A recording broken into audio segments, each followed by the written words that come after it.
Ethereum के अंदर data smart contract के अंदर स्टोर होता है, लेकिन सोलाना के अंदर ऐसा नहीं होता है। सोलाना के अंदर डेटा डेटा अकाउंट्स के अंदर स्टोर होता है। सोलाना का आर्किटेक्चर अकाउंट्स पे डिपेंड करता है।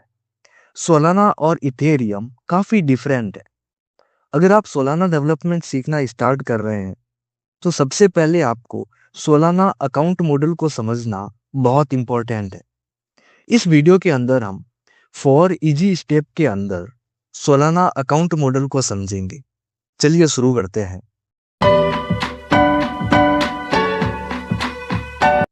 Step 1, two main accounts in Solana. वैसे सोलाना के अंदर हम बहुत सारे अकाउंट्स बना सकते हैं। अपने काम के अकॉर्डिंग कोड को डिप्लॉय करके हम इसे यूज कर सकते हैं।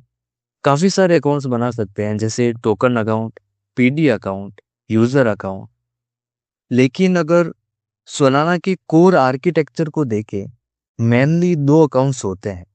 पहला प्रोग्राम अकाउंट और दूसरा data account. Program accounts only readable होते हैं, इनके अंदर लॉजिक को स्टोर किया जाता है। डेटा अकाउंट के अंदर डेटा को स्टोर किया जाता है, ये रीड और राइट दोनों हो सकते हैं। अगर एक एग्जांपल से समझे तो हम एक टोकन अकाउंट क्रिएट करते हैं, तो टोकन क्रिएट करने का सारा लॉजिक प्रोग्राम अकाउंट के अंदर स्टोर होता है। और टोकन का डेटा, जैसे टोकन बैलेंस है, टोकन का मेटा डेटा है, ये सारा डेटा अकाउंट के अंदर स्टोर होता है। जब हम टोकन को क्रिएट करते हैं तो प्रोग्राम अकाउंट लॉजिक को एग्जीक्यूट करता है और डेटा अकाउंट के अंदर सारा चेंजेस होता है। सारा इस टोकन का डेटा है वो अपडेट होता है। स्टेप 2, प्रोग्राम और डेटा अकाउंट इंटरेक्शन। एक और छोटे से एग्जाम्पल से समझते हैं कि दोनों अकाउंट किस प्रकार से लिंक्ड होते हैं। अगर कोई यूजर ट्रांजैक्शन करता है तो ट्रांजैक्शन को एग्जीक्यूट करने का काम प्रोग्राम अकाउंट करता है, क्योंकि डेटा अकाउंट का एक स्पेसिफिक ऑनर प्रोग्राम अकाउंट होता है। प्रोग्राम अकाउंट डेटा को रीड और राइट करता है। जब यूजर 1 यूजर 2 को ट्रांजैक्शन सेंड करता है तो यूजर 1 के अकाउंट से बैलेंस को घटाना और यूजर 2 के अकाउंट में बैलेंस को ऐड करना, ये सारी फंक्शनलिटी प्रोग्राम अकाउंट करता है। Step SDK, Solana development kit. जिन प्रोग्राम्स का रिपीटली यूज किया जाता है, सोलाना उन प्रोग्राम्स को ऑलरेडी डिप्लॉय करके रखते हैं। एसडीके के अंदर इंपॉर्टेंट लाइब्रेरी और टूल्स का कलेक्शन होता है।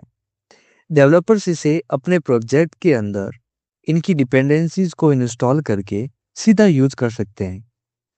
इससे डेवलपर्स के टाइम की भी बचत होती है, क्योंकि जो प्रोग्राम्स रिपीटली यूज किए जाते हैं उनको बार बार मैन्युअली करने की जरूरत नहीं होनी चाहिए।